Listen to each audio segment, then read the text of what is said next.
UP board class 10th के exams इस बार होंगे, क्योंकि अभी फ़िलहाल कोविड का जो सिस्टम है वो तो नहीं है, बट फ्यूचर में हम कुछ कह नहीं सकते कि आपके जो एग्ज़ाम्स हैं वो कैंसिल हो जाए या पोस्टपोन हो जाए, उसका कुछ पता नहीं। लेकिन फ़िलहाल फरवरी के मंथ में आपके जो हाई स्कूल के एग्ज़ाम्स हैं वो हो ही जाएंगे।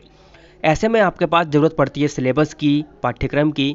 तो मैं ऑलरेडी 4 सब्जेक्ट्स के सिलेबस, हिंदी, इंग्लिश, मैथ्स और साइंस, इनके सिलेबस ऑलरेडी बता चुका हूँ अपने इसी चैनल पर। आप जाकर के देख सकते हैं जो लेटेस्ट सिलेबस है, 30% सिलेबस कम होने के बाद में आपको क्या क्या पढ़ना है और आपको क्या चीज़ नहीं पढ़नी है, स्पेशली उस पर आप ध्यान दीजिएगा। कहीं ऐसा ना हो कि आप वो चीज़ भी पढ़ रहे हो, अपना टाइम उस पर भी खर्च कर रहे हो जो कि चीज़ आपको नहीं पढ़नी है, तो एग्ज़ाम में वो आपके किसी काम नहीं आने वाली है। लाइफ में तो फ़िलहाल काम आती रहेगी। बात करते हैं 30% कम सिलेबस करने की, तो फ़िलहाल इस साल भी कम किया गया है। और यहाँ पर मैं इस वीडियो में सामाजिक विज्ञान यानी कि सोशल साइंस के बारे में बताने वाला हूँ। 8 400 400 400, जी हाँ, याद कर लीजिए व्हाट्सअप नंबर, क्योंकि अब चाहे आपका मैथ्स का सवाल हो, फिजिक्स का, केमिस्ट्री का या बायोलॉजी का, आपके हर डाउट, हर क्वेश्चन का मिलेगा तुरंत वीडियो सॉल्यूशन, वो भी सीधा आपके व्हाट्सअप पर। बस अपने फ़ोन में डाउट नेट का 8 400 400 400 व्हाट्सअप नंबर सेव कर लीजिए, चैट ओपन कीजिए, फिर जो भी आपका डाउट है उस सवाल की फ़ोटो खींचिए, उसको क्रॉप कीजिए और 5 सेकंड में आपको उसका वीडियो सॉल्यूशन मिल जाएगा। Class 6 to 12, IIT, JEE, NEET, CBSE board और सभी स्टेट बोर्ड्स के बच्चों के लिए। तो देर किस बात की है, अभी जाइए और 8 400 400 400 पर अपना सवाल व्हाट्सएप कीजिए और अपने सभी डाउट्स को आउट कीजिए। लिंक डिस्क्रिप्शन में है। तो कोविड-19 की महामारी के कारण जो कम हुआ है हमारा सिस्टम, वहाँ पर इतिहास के जो अंश हैं वहाँ पर औद्योगिकरण का युग, ये पूरी यूनिट ही लगभग लगभग गायब कर दी गई है। इसमें 5 चैप्टर्स हैं: औद्योगिक क्रांति से पहले एवं औद्योगिक परिवर्तन की गति, उपनिवेशों में औद्योगिकरण, प्रारंभिक उद्यमी और कामगार, औद्योगिक विकास का अनूठापन और वस्तुओं के लिए बाजार। इस पूरे यहाँ से 5 चैप्टर्स को गायब किया गया है। इसके अलावा मुद्रण संस्कृति और आधुनिक विश्व, जिसमें 3 चैप्टर्स हैं: यूरोप में मुद्रण का इतिहास, 19वीं सदी में भारत में प्रेस का विकास, राजनीति, सार्वजनिक विवाद और मुद्रण संस्कृति में संबंध। भूगोल के में कुछ जो कम हुआ है वो ये है कि यहाँ पर 6 चैप्टर आपका विनिर्माण उद्योग, जिसके अंदर प्रकार, अवस्थितिक, वितरण, राष्ट्रीय अर्थव्यवस्था में उद्योगों का योगदान और औद्योगिक प्रदूषण और पर्यावरण निम्नीकरण है, ये यहाँ से हटा दिया गया है। नागरिक शास्त्र में जो चैप्टर कुछ कम हुए वो राजनीतिक दल का, प्रतियोगिता और प्रतिवाद में राजनीतिक दलों की क्या भूमिका होती है और भारत में प्रमुख राष्ट्रीय एवं क्षेत्रीय दल कौन कौन से हैं, ये 2 क्वेश्चन, 2 इंपॉर्टेंट पॉइंट्स यहाँ से हटाए गए हैं। इकोनॉमिक्स में यानी कि अर्थशास्त्र में भी ये मुद्रा तथा साख में से काफ़ी चीज़ें कम की गई हैं, जो आपको पॉइंट्स लिखे हुए दिख रहे हैं यहाँ पर।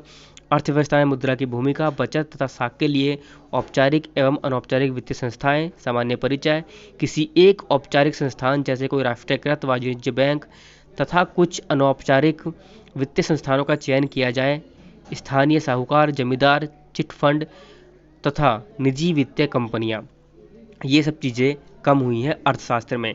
बाकी जो 70% सिलेबस बचता है आपका वो कुछ इस टाइप से है। यहाँ पर आपको इतिहास में 20 मार्क्स का आएगा, भूगोल से भी 20 मार्क्स का आएगा और नागरिक शास्त्र से 15 नंबर का और अर्थशास्त्र से 15 नंबर का। इस टाइप से ये हमारा 70 नंबर का पेपर हो जाता है।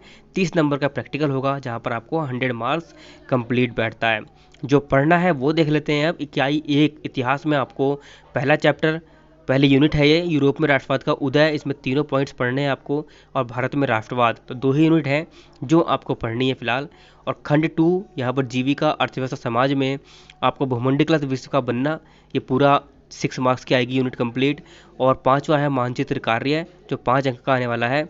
और इसके अलावा जो मानचित्र वगैरह के बाद में भारत में राष्ट्रवाद है, दर्शाना और नामांकन करना, भारतीय राष्ट्रीय कांग्रेस के अधिवेशन, कलकत्ता, नागपुर, मद्रास, लाहौर, ये सब चीज़ें हैं जो आपके मानचित्र में यूज़ होंगी। फिलहाल जो आपका सिलेबस है वो मैंने आपको बता ही दिया है ऊपर, तो आप मानचित्र में बहुत सारी चीज़ें हैं, आप इनको देख सकते हैं। एक बार वीडियो को आप पॉज करके देख सकते हैं।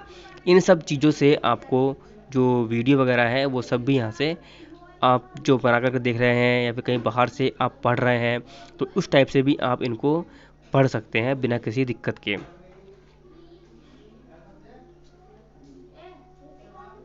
इसके अलावा समकालीन भारत 2 भूगोल में आपको संसाधन एवं विकास पढ़ना है, वन एवं वन्यजीव संरक्षण पढ़ना है और यहाँ पर आपको जल संसाधन, ये भी आपको पढ़ना है समकालीन भारत यानी भूगोल के अंदर, जो कि आपका 20 मार्क्स का आने वाला है। इसके अलावा यहाँ पर भी आपको कुछ प्रैक्टिकल वगैरह के हैं जो आप देख सकते हैं। फिर इसके अलावा आपको देखने हैं बांध के बारे में पढ़ाई और नामांकन करना, सलाल, भाखड़ा बांध, टिहरी, राणा प्रताप सागर, सरदार सरोवर, हीराकुंड, नागार्जुन सागर, ये सब चीज़ें आएंगी। इसके अलावा नागरिक शास्त्र में आपको अध्याय 1 एवं अध्याय 2 के अंदर सत्ता की साझेदारी एवं संघवाद आएगा, और लोकतंत्र और विविधता, ये 2 चैप्टर्स आपके आने वाले हैं। दूसरी इकाई में लोकप्रिय संघर्ष और आंदोलन, जाति, धर्म और लैंगिक मसले, और अध्याय 6 है लोकतंत्र के परिणाम।